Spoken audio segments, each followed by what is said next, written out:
समजा तुम्ही अंडी खरेदी करायला गेलात आणि अंडी घेताना तुम्ही घेतलेली सगळेचे सगळे अंडी ही एकाच बास्केटमध्ये भरून घेता का?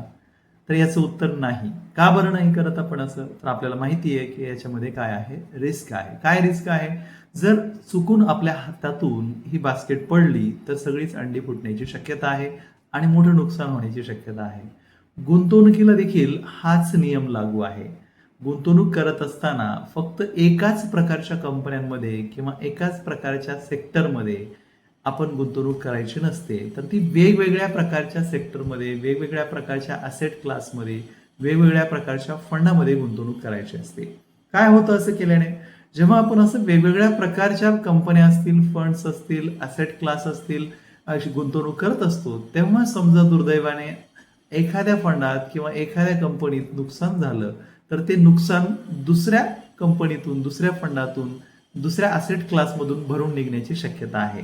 आता साधं चालू असलेलं उदाहरण बघा. समजा तुम्ही शेअर मार्केटमध्ये इन्व्हेस्टेड आहात मागच्या वर्षभरामध्ये आणि मग आता आपण पाहतोय की मागच्या वर्षभरामध्ये शेअर मार्केटने फारसं काही रिटर्न दिलेलं नाही. बरोबर आहे. पण त्याच वेळेस तुम्ही शेअर मार्केट बरोबरच सोन्यात जर गुंतवलेलं असतं, तर कदाचित तुमचं दोन्ही मिळून जी गुंतवणूक आहे ती फायदेशीर ठरली असते. पण ज्यांनी गुंतवणूकच केली नाही त्यांची मात्र नुकसानीत ती गुंतवणूक गेली असते, कारण शेअर मार्केटमध्ये फार मोठे रिटर्न्स मागच्या वर्षामध्ये मिळालेले नाहीये. तर हे जे तत्व आहे गुंतवणुकीचं याला म्हणतात डायव्हर्सिफिकेशन. तर हे डायव्हर्सिफिकेशन आपण गुंतवणूक करताना नेहमी लक्षात ठेवलं पाहिजे आणि विविध प्रकारच्या लेवलवरती, विविध प्रकारच्या पद्धतीने आपली गुंतवणूक ही डायव्हर्सिफाय केली पाहिजे, जेणेकरून आपल्याला नुकसान होणार नाही.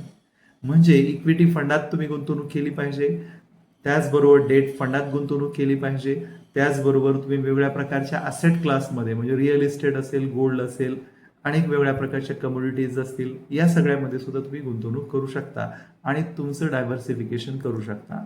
या ठिकाणी एक काळजी घेण्याची गरज आहे. डायव्हर्सिफाय करा म्हटलं की लोक काय करतात, म्युच्युअल फंडामध्ये 15-20 प्रकारच्या स्कीम्स विकत घेऊन ठेवतात आणि त्याचा उपयोग होत नाही, कारण ओव्हर डायव्हर्सिफिकेशन सुद्धा तुम्हाला धोकादायक आहे, तुमच्यासाठी फायदेशीर ठरणार नाही. त्यामुळं या सगळ्यावर एक सोपा मार्ग असा आहे की तुम्ही योग्य त्या म्युच्युअल फंड ॲडवायझरचा सल्ला घ्या, योग्य त्या फायनान्शियल ॲडवायझरचा सल्ला घ्या आणि त्या पद्धतीने गुंतवणूक करा.